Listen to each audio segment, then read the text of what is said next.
Sudah pernah saya jelaskan. Rasulullah SAW adalah guru kita. Sepakati dulu poin ini. Tidak ada guru bagi umat Islam siapapun yang syahadat kecuali Nabi Muhammad SAW. Ini disepakati dulu.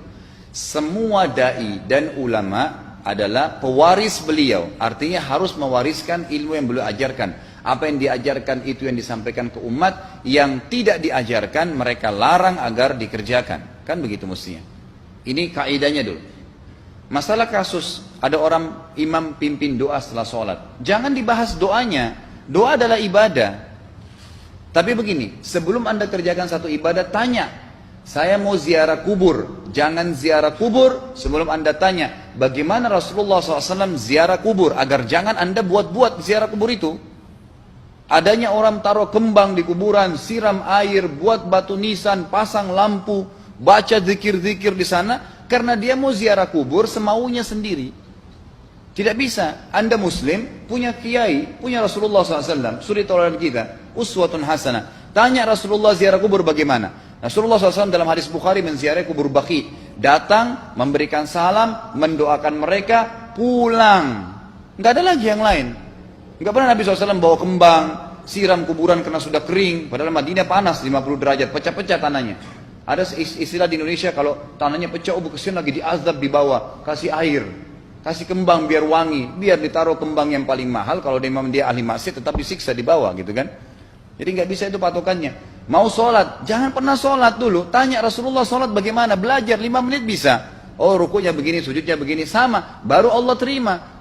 Tujuan Nabi SAW diutus untuk apa? Untuk dicontohi, diciplak hidupnya. Cara makannya, cara tidurnya, berpakaian, bahkan cara jalannya saja. Para sahabat contohnya, Nabi jalan begini. Bukankah ada hadis yang mengatakan sahabat berkata Rasulullah SAW kalau jalan seperti orang turun dari bukit. Mereka sampai membahasakan itu. Rasulullah pernah keluar kepada kami menyisir rambutnya dengan rapi ke arah sebelah kanan belakang. Ditunjukkan, gitu kan? Rasulullah SAW menyukai ini. Rasulullah SAW memakan dengan cara begini. Diajarkan kepada kita semua agar kita contohin. Yang jadi masalah bagi kita ini, kita selalu mau buat apa-apa yang tidak diperintahkan oleh Nabi SAW. Selalu alasannya baik. Sekarang kasus berdoa setelah sholat. Doa adalah ibadah, nggak ada masalah doa.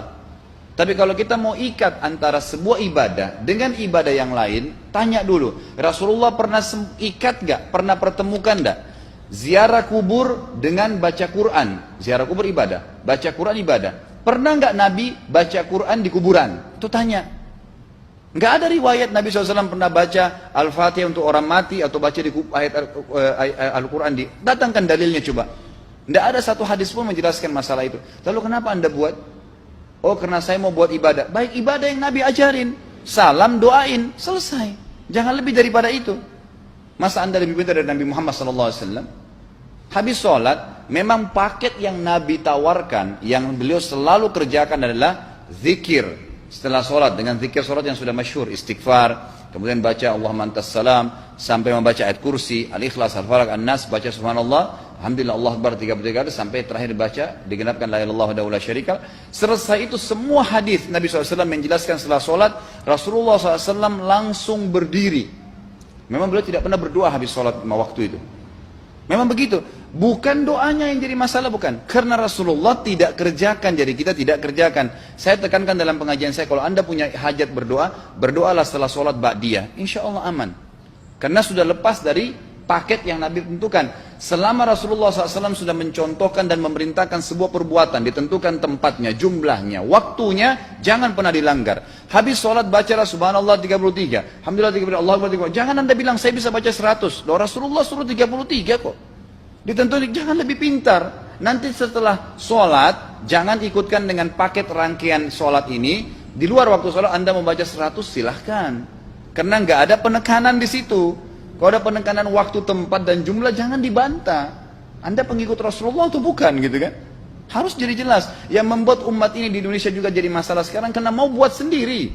Semaunya sendiri. Kenapa akhi, kenapa Pak Kiai, kenapa Habib, kenapa Ustadz, kenapa buat ini? Bukankah Rasulullah tidak mencontohkan? Oh enggak apa-apa, ini kan baik. Loh, kalau semua orang berkata seperti anda, apa yang tertinggal dari agama kita? Kira-kira apa lagi yang tertinggal? Enggak ada kemurnian agama karena semua orang mau buat semaunya. Gitu kan?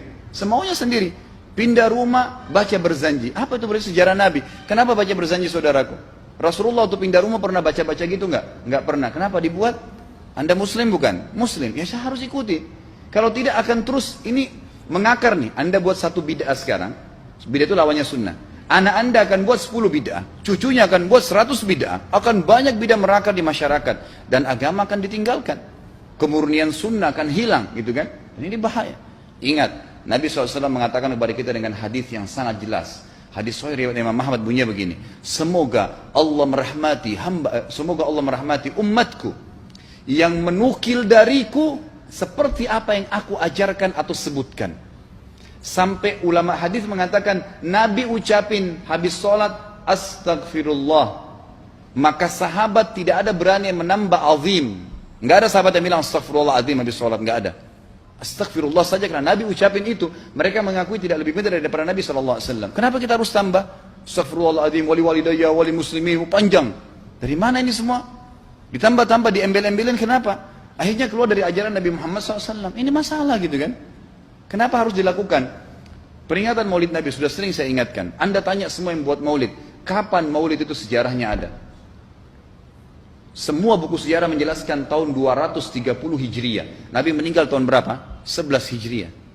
Gitu kan? 11 Hijriah. Lalu kenapa harus ada dilakukan? Dan dari mana sejarahnya? Yang membuat pertama adalah orang-orang Syiah. Sejarahnya jelas dari Fatimiyah. Semua buku sejarah sepakat mengatakan bahwasanya maulid munculnya di zaman Fatimiyah. Dinasti Fatimiyah, orang-orang Syiah di Mesir, gitu kan? Dan mereka punya 6 macam maulid yang sampai hari ini masih dikerjakan di Iran. Ada maulid Nabi SAW, Hasan, Husain, Ali, Fatimah, dan raja mereka. Sampai hari ini masih ada. Kenapa orang-orang waktu baca maulid, baca salawat sambil berdiri pegang tangannya taruh di dada? Karena keyakinan orang Syiah, ruhnya Nabi SAW sedang lewat. Anda tahu nggak itu? Banyak orang kita buat tidak tahu. Yang penting bahasa Arab ikut saja, gitu kan? Tidak bisa. Nabi SAW tidak pernah rayakan. Pernah ada yang bilang sama saya, Ustaz, kan Nabi SAW pernah bilang, waktu ditanya tentang puasa Senin, beliau mengatakan hari itulah aku dilahirkan. Terus kenapa? Berarti boleh merayakan ulang tahun hari Senin, gitu kan? Tidak. Nabi SAW cuma menginformasikan bahwasanya beliau lahir di hari Senin. Dan beliau tidak pernah ngumpulin sahabat untuk baca bersama-sama, merayakan hari raya. Beliau tidak pernah. Kalau itu benar, Nabi nggak bakal tinggalkan kok. Ibnu Katsir rahimahullah, garis bawahi poin ini. Ibnu Katsir rahimahullah, dalam tafsir beliau, tafsir Quran Azim, dan subhanallah Ibnu Katsir ini, kata ulama, hampir semua kalangan golongan itu banyak memakai buku beliau, walaupun berbeda dari sisi pemahaman yang lain, tapi tafsirnya kebanyakan kembali ke tafsir beliau. Beliau mengatakan tafsir surah Al-Maidah ayat 3 yang bunyinya a'udzubillahi minasyaitonir rajim, al-yawma akmaltu lakum dinakum, hari ini saya sempurnakan agama kalian, kata Allah, ya. Wa atmamtu alaikum nikmati, saya sempurnakan nikmatku pada kalian, artinya tidak butuh yang lain. Wa raditu lakumul Islam madina, saya ridha Islam sebagai agama kalian. Kata beliau, ayat ini turun menandakan dan memastikan bahwasanya Nabi Muhammad SAW tidak meninggal dunia kecuali sudah mengajarkan semuanya, yang hitam, yang putih, yang gelap, yang terang, yang susah, yang muda, ya, semua dijelaskan. Siapa, kata beliau, yang menganggap masih ada sesuatu yang harus ditambahkan setelah Nabi SAW meninggal dan turun ayat ini, maka dia adalah ahli bid'ah. Dia orang yang membuat-buat agama. Nabi sudah ajarkan semua, selesai. Jangan ditambah, jangan dikurangin. Kita tidak lebih pintar dari Nabi SAW. Nabi nggak pernah rayakan hari lahirnya, jangan dirayain, selesai. Emang kenapa kalau kita nggak rayain? Kenapa? Tangan kita terputus? Enggak. Masih banyak ibadah yang disunnahkan gitu. Sama dengan kasus Isra dan Mi'raj. Kejadian besar dalam Islam. Tapi Anda boleh kembali kepada semua buku sirah. Saya tantang semua buku sirah Anda kembali. Insya Allah yang berpegang pada Al-Quran dan Sunnah, memang ada dasar wahyunya, maka semua akan menjelaskan. Nabi SAW setelah pulang dari Isra dan Mi'raj tidak pernah mengumpulkan sahabat-sahabat untuk merayakannya setiap tahun. Tidak pernah. Boleh dipelajari iya, setiap hari. Tapi ditentukan tanggalnya lalu dibuat acara. Tidak pernah Nabi SAW buat itu. Lalu kenapa Anda buat? Kalau Anda mau tetap buat, ya silahkan. Itu hak terserah Anda. Tapi saya ngajak kepada Anda kembali kepada kemurnian ajaran Nabi SAW. Kita tidak akan pernah kembali. Kata Syekh Utsaimin rahimahullah, umat Islam ini akan kembali kepada kejayaan mereka kalau mereka betul-betul kembali kepada ajaran Rasul mereka Muhammad SAW. Murnikan ajaran Nabi, yang jalankan seperti yang beliau ajarkan, selesai, akan aman. Pasti akan kembali kejayaannya. Kita nggak bisa saling menghardik, saling menyalahkan yayasan ini, organisasi ini, kelompok ini, karena masing-masing mau beristidlal sendiri, mau menjalankan sendiri hukum-hukum agama ini, bukan mengikuti sunnah Nabi SAW. Jemaah haji kita, jemaah umrah, datang ke Mekah, tur dalam kota Mekah, naik ke gunung untuk lihat Gua Hira. Kenapa naik ke Gua Hira? Oh, Rasulullah pernah di sini. Baik, saya jelaskan. Nabi Muhammad SAW ke Gua Hira sebelum turunnya wahyu. Dan beliau terakhir sekali di Gua Hira pada saat menerima Iqra bismi rabbikal ladzi khalaq. Itu saja. Setelah kejadian itu, beliau turun dari Gua Hira. Dari waktu itu sampai meninggal, Nabi SAW tidak pernah ke Gua Hira lagi dan tidak pernah suruh sahabatnya ke Gua Hira. Kenapa anda ke Gua Hira? Sampai naik 3 jam ada yang jatuh mati. Karena jahil, tidak tahu pemahaman agamanya. Nggak bisa begitu. Cukup dikenang iya. Kecuali Nabi SAW suruh, datangilah Gua Hira. Ya silahkan. Gitu kan? Kalau enggak, kan begitu. Masalah Isra Mi'raj, saudaraku, kejadian besar. Ambil ibrahnya, yang penting ilmunya. Oh, salat 5 waktu, kejadiannya pernah gini. Ada kebesaran Allah, ambil pelajarannya iya. Yang Nabi tidak contohin, maka jangan dikerjakan. Hanya itu saja. Zikir bersama, di sini ditanyakan juga zikir bersama. Nabi SAW disebutkan dalam hadis Bukhari, kalau berzikir habis sholat, beliau membaca zikir tertentu, sahabat baca zikir tertentu, sahabat baca zikir tertentu. Jadi Nabi SAW tidak pernah paksain. Enggak pernah Nabi misalnya baca ayat kursi, harus semua sahabatnya ikut ayat kursi, enggak. Nabi SAW baca ayat kursi, si fulan baca al-ikhlas, si fulan baca subhanallah, masing-masing. Dan ingat, Allah SWT mengatakan apa? Tentang masalah zikir dan doa ini. Ya. Dikatakan, ya, kita harus berdoa kepada Allah, ya, wadunal jahri minal qawli bil gudui wal asal, wala takum minal ghafilin. Berdoalah kalian, berzikirlah kalian dengan doa kalian, dunal jahr minal qaul, tidak dengan teriak-teriak. Allah berfirman dunal jahr, tidak teriak-teriak, ya. Dan janganlah kalian menjadi orang-orang yang lalai.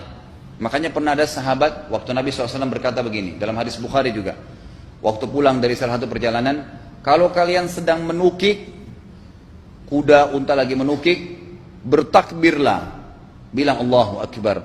Kalau kalian sedang turun, menuruni sebuah lembah, bertasbihlah, bilang subhanallah. Ada satu sahabat badui, orang dari padang pasir, semangat dia jalankan sunnah Nabi. Waktu kudanya lagi naik, Allahu Akbar, dengan suara keras dia teriak.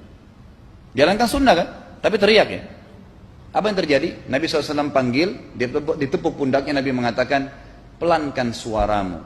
Zat yang sedang kau panggil tidak tuli.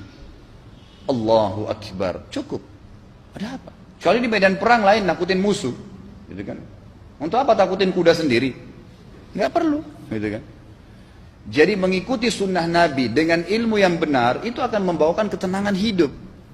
Yang buat kacau kita ini jadi kacau karena mau membumbu-bumbui macam-macam ditambah-tambah.